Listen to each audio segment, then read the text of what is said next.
और खबर भोपाल से है, जहां पर बीजेपी प्रवक्ता रजनीश अग्रवाल ने पूर्व सीएम से 5 सवाल किए हैं। उन्होंने पूछा है कि केंद्र सरकार के स्पष्ट दिशा निर्देश के बावजूद भी आपने विदेश यात्रा से लौटे नागरिकों से क्या सख्ती से सेल्फ आइसोलेशन करने की बात कही या उनसे कोई डिक्लेरेशन फॉर्म भरवाया है, ये पहला सवाल किया गया। दूसरा सवाल उन्होंने किया है कि केंद्र स्वास्थ्य मंत्री डॉक्टर हर्षवर्धन ने 6 मार्च को स्वास्थ्य विभाग की एक अहम कार्यशाला आत्म सुरक्षा के उपाय के लिए तय की थी, जिसमें राज्य सरकार ने कोई रुचि नहीं दिखाई। जिला स्वास्थ्य अधिकारियों को 25 जनवरी को जानकारी देकर आगाह किया जाना तय हुआ था, लेकिन आपने डेडिकेटेड हॉस्पिटल वार्ड बेड तय क्यों नहीं किए, ये सवाल पूछा गया। इसके बाद दूसरा सवाल इसके बाद ये कि केंद्रीय मंत्री डॉक्टर हर्षवर्धन से स्वास्थ्य विभाग के अधिकारी कर्मचारी डॉक्टरों के लिए पीपीई किट्स, मास्क समेत अन्य सुरक्षा उपकरण खरीदने की जरूरत बताई गई थी। क्या आप ये बताएंगे कि आपने मुख्यमंत्री रहते हुए 2 माह में क्या किया, ये सवाल पूछा गया। इसके साथ ही कोरोना वायरस पर 13 मार्च को भोपाल में मीडिया के सवालों का जवाब देते हुए आपने कोरोना वायरस की बजाय राजनीति में कोरोना को दूर करने की बात कहकर क्या सरकारी व्यवस्था और समाज को सावधान करने की बजाय मजाक नहीं बनाया, ये तमाम सवाल खड़े किए गए हैं रजनीश अग्रवाल की तरफ से।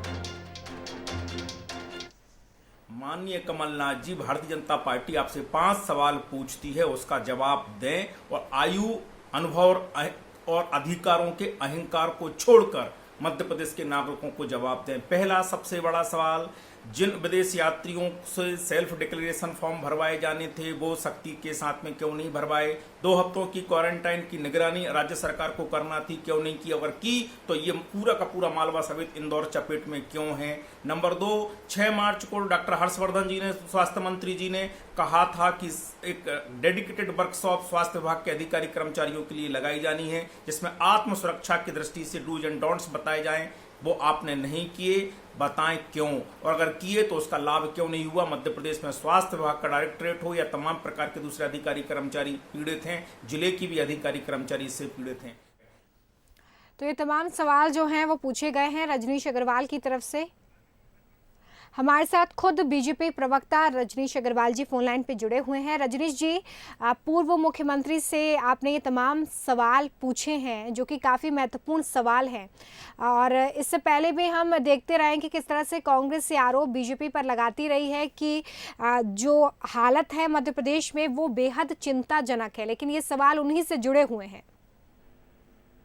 देखिए, हम लगातार ये बात कहते रहे हैं क्योंकि इन्होंने कोविड-19 को लेकर जो 17 जनवरी को केंद्र सरकार की द्वारा कहा गया, बताया गया, उसमें कहीं कोई इंतजामात इन्होंने नहीं किए। केवल कागज चलते रहे, आदेश पारित होते रहे, एक दूसरे को जिस प्रकार से भ्रमित करते रहे।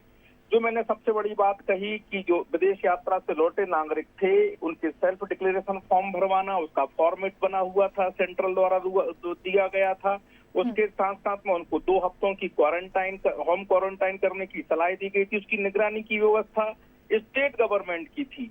अगर आपने की होती तो जो इंदौर में आज सबसे बड़ा खामियाजा भुगतना पड़ रहा है इसी के कारण, क्योंकि जो रोग वहाँ बड़ी तादाद में फैला है, कोविड-19 वहाँ फैला है, तो उसका सबसे बड़ा कारण यही है कि जो विदेश यात्रा से गए लोग थे, लौट के आए हुए लोग थे, उनका जो क्वारंटाइन होना था वो प्रॉपर वे में नहीं हुआ जी। उन्होंने सख्ती की जो करनी थी वो नहीं की। दूसरी बात, स्वास्थ्य विभाग के सभी छोटे बड़े कर्मचारी यहाँ संक्रमित हो गए, क्योंकि आपने स्वास्थ्य विभाग की जो 6 मार्च को बताए जाने के बाद में भी वर्कशॉप नहीं की। आपने जिस प्रकार से 25 तारीख को सीएमएचओ जो डिस्ट्रिक्ट में काम करते हैं उनको आगाह करना तय हुआ था कि उनको बताएं डेडिकेटेड हॉस्पिटल बनानी है, क्वारंटाइन करने के लिए वेंटिलेटर, तो तमाम प्रकार के जो क्वारंटाइन बेड्स है उनकी व्यवस्था करनी है, वो नहीं की गई। जब मुख्यमंत्री शिवराज सिंह चौहान जी बने तब उसके बाद में इवन भोपाल में भी डेडिकेटेड हॉस्पिटल तय नहीं थी, फिर BHRC की वो जो हॉस्पिटल है उसको तय किया गया। कुल मिलाकर कोई काम नहीं, केवल बतौलेबाजी करना, और अब जाके आप आरोप लगाने का काम कर रहे हो। ऐसी तमाम चीजों को लेकर मैं एक करके बता सकता हूँ कि उन्होंने करना थी, नहीं की, और आप आरोप प्रत्यारोप का काम कर रहे हो बिना कोई सेवा सहयोग के। बजाय कोई उद्योगपतियों से आप कोई दान लेकर आते मध्य प्रदेश में, जो आपके मित्र हैं बड़ी तादाद में, आपने नहीं किया। आपने कोई सेवा और सहयोग की गतिविधियां चलाई हो मध्य प्रदेश में, नहीं चलाई। आप केवल आरोप प्रत्यारोप की राजनीति कर रहे हो। तो इन सवालों के जवाब दो, और बिना किसी अहंकार के। आप आयु में सबसे बड़े हो, अधिकार में आप पूर्व मुख्यमंत्री हो, आप लंबे समय केंद्रीय मंत्री रहे हो, अनुभव आपका 4 दशक का है, तो इसका अहंकार मत करिए कमलनाथ जी। विनम्रता के साथ में इन 5 सवालों का जवाब दीजिए। बिल्कुल, चलिए उम्मीद हम करते हैं कि जल्द ही इन सवालों के जवाब आपको मिले जो आपने खड़े किए हैं, और किस तरह से इनका जवाब आता है ये भी देखना होगा। बहुत शुक्रिया रजनीश जी हमारे साथ जुड़ने के लिए।